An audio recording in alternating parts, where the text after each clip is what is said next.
हाँ भाई देखो, सर्दी का मौसम आ गया है और अब च्यवनप्राश खाने से वापस जवानी लौट आती है। तो आज हम च्यवनप्राश बना रहे हैं। ये देखो, इस औषधियों के काढ़े में हमने आंवलों को उबाला है और अब इन आंवलों में से गुठली निकालेंगे। इन आंवलों में से हम लोग गुठली निकालेंगे, फिर आंवले की पिस्टी निकालेंगे, फिर सिकाई होगी। तब तक आप देखते रहिए वीडियो।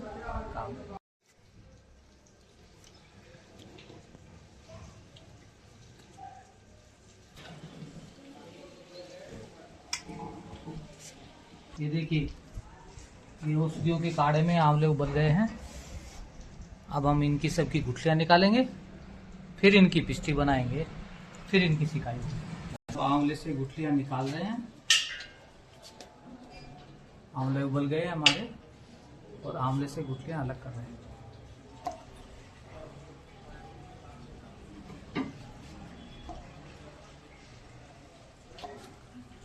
अब जब सारी गुठलियाँ निकल जाएंगी, अब इस गरम गरम आंवले से हम लोग पिस्टी बनाएंगे, फिर पिस्टी की सिकाई होगी, फिर आंवले की सिकाई होगी। निकाल रहे हैं। ये आंवला इस जाली में से छल के नीचे हो जाएगा। ये देखिए, पिसाई कैसे करते हैं इसकी? ये आंवले की पिस्टी है, इस जाली में से छन जाएगा और फिर इसको अपन एक जगह कर देंगे। करो।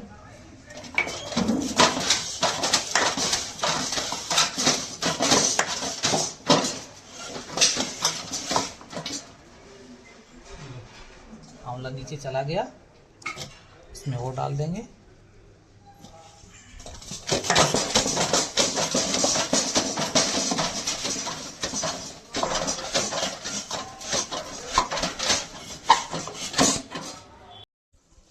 देखिए, ये आंवले की पिस्टी निकल गई है। अभी आपको दिखाते हैं। ये देखिए,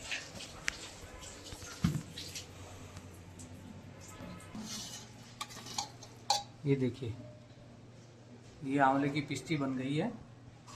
इस पिस्टी को अब हम सिकाई करेंगे। ये देखो, एकदम बारीक हो गई है।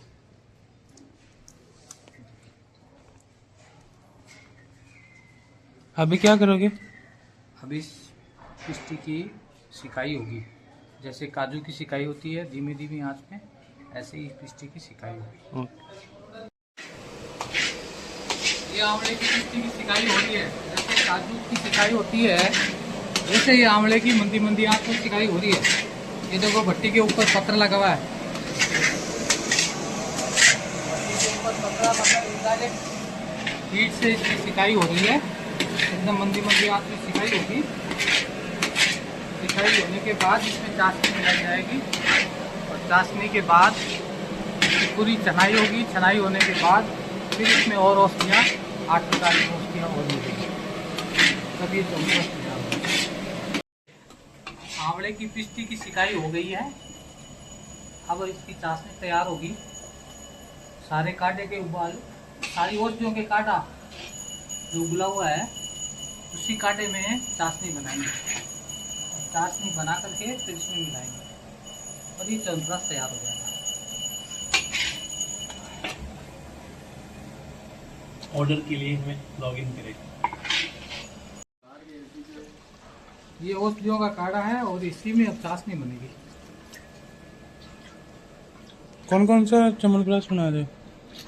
एक शुगर फ्री च्यवनप्राश बनेगा और एक बच्चों के लिए मीठा च्यवनप्राश बनेगा। अब इस पर आप उनको ये पूरा चीनी है जो केमिकल फ्री है, इसमें केमिकल बिल्कुल भी नहीं है।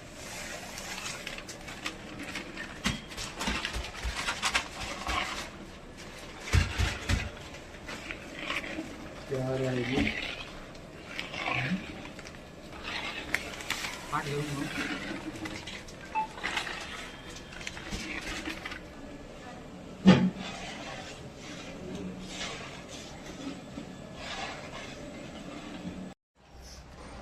ये चाशनी तैयार हो गई है। अब इसमें ये सेका हुआ मिलाया जाएगा। हो क्या रहा है?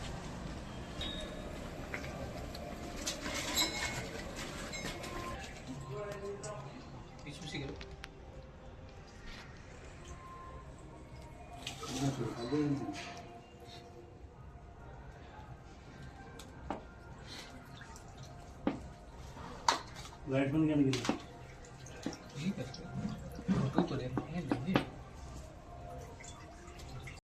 ये च्यवनप्राश का अंतिम स्टेज है। अब ये छिका हुआ आंवला इस चाशनी में मिला करके इसको तैयार कर लेते हैं। ये अंतिम स्टेज है इसका। आपका नाम मेरा नाम पवन शर्मा। और आपका? जितेंद्र शर्मा। हाँ, जितेंद्र शर्मा।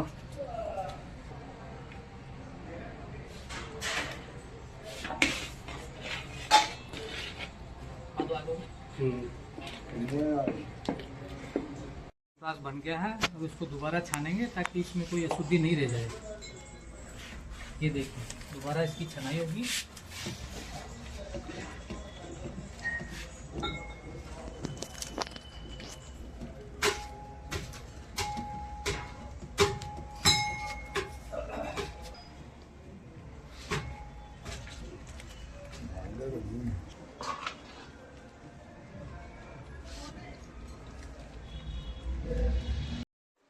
ये देखो, ये अब 5 जरूरी चीज़ें इसमें अब मिलेगी, क्योंकि रात में गर्म था च्यवनप्राश, इसलिए रात में मिला नहीं सकते।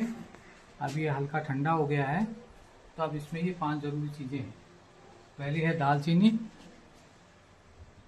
दूसरी है इलायची, तीसरी है नागकेसर, चौथी बहुत इंपॉर्टेंट चीज़ है, इसको वंश लोचन बोलते हैं, ये ओरिजिनल वंश लोचन है। 5वीं है पीपल। इन सब का हमने चूर्ण कूट करके पाउडर बना लिया है, और ये पाउडर हम इसके ऊपर मिलाएंगे।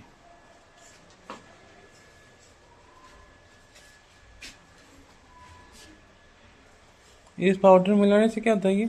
ये पाउडर मिलाने से ये औषधियाँ रसायन है एक तरह से, इसीलिए सारी रोगों को ये खत्म कर देती है। इससे शरीर में क्या फायदा? इससे शरीर की नई कोशिकाएं बनना स्टार्ट हो जाती है। बनती तो है, लेकिन उतनी स्पीड से नहीं बनती जितनी स्पीड से डेड हो रही है। और इसमें से अब इसका नई कोशिकाओं बनने का जो प्रक्रिया है वो तेज हो जाएगी, इसलिए इसमें बुढ़ापा रुक जाता है और जवानी लौट आती है। च्यवनप्राश खाने का यही फायदा है। इसको लेना हो तो कहाँ से ले? इसको लेना हो तो डिस्क्रिप्शन में नंबर दिए हैं, आप उन पे फ़ोन कर लें और एकदम ओरिजिनल चीज़ आप प्राप्त कर सकते हैं। अपने बच्चों की इम्यूनिटी बढ़ा सकते हैं। पढ़ने वाले बच्चे जो बार बार बीमार होते हैं, उनकी इम्यूनिटी कमज़ोर हो गई है, इसीलिए वो बार बार बीमार पड़ते हैं। उनको 1-2 किलो च्यवनप्राश खिलाओगे तो उनकी बीमारियों से निजात मिलेगी और वो आराम से पढ़ पाएंगे। बूढ़े आदमी जिनका चलना हिलना खांसी जुकाम बुखार बराबर बना देता है, उन बूढ़े आदमियों के लिए भी ये च्यवनप्राश संजीवनी की तरह है। खांसी नहीं होगी, च्यवनप्राश खाने वाले बूढ़े आदमी को खांसी नहीं होगी, खांसी नहीं सताएगी। इसका खाने का तरीका है 20 से 30 ग्राम सुबह और 20 से 30 ग्राम ही शाम को 1 गिलास गुनगुने दूध के साथ में। बूढ़ों के लिए 20 से 30 ग्राम सुबह और 20 से 30 ग्राम शाम को हल्के गुनगुने 1 गिलास दूध के साथ दिया जाता है, जिससे उनकी इम्यूनिटी बराबर बनी रहती है, रोग सताते नहीं हैं। बुढ़ापे में रोग बहुत ज़्यादा गिर जाते हैं। और अपना एड्रेस क्या है इसको लेना हो तो? अपना एड्रेस और फ़ोन नंबर आपको नीचे डिस्क्रिप्शन में मिल जाएगा। ठीक है। आपका पूरा नाम? मेरा नाम पवन कुमार शर्मा। अच्छा, आप वैद्य हो क्या? हाँ, मैं वैद्य हूँ। अच्छा।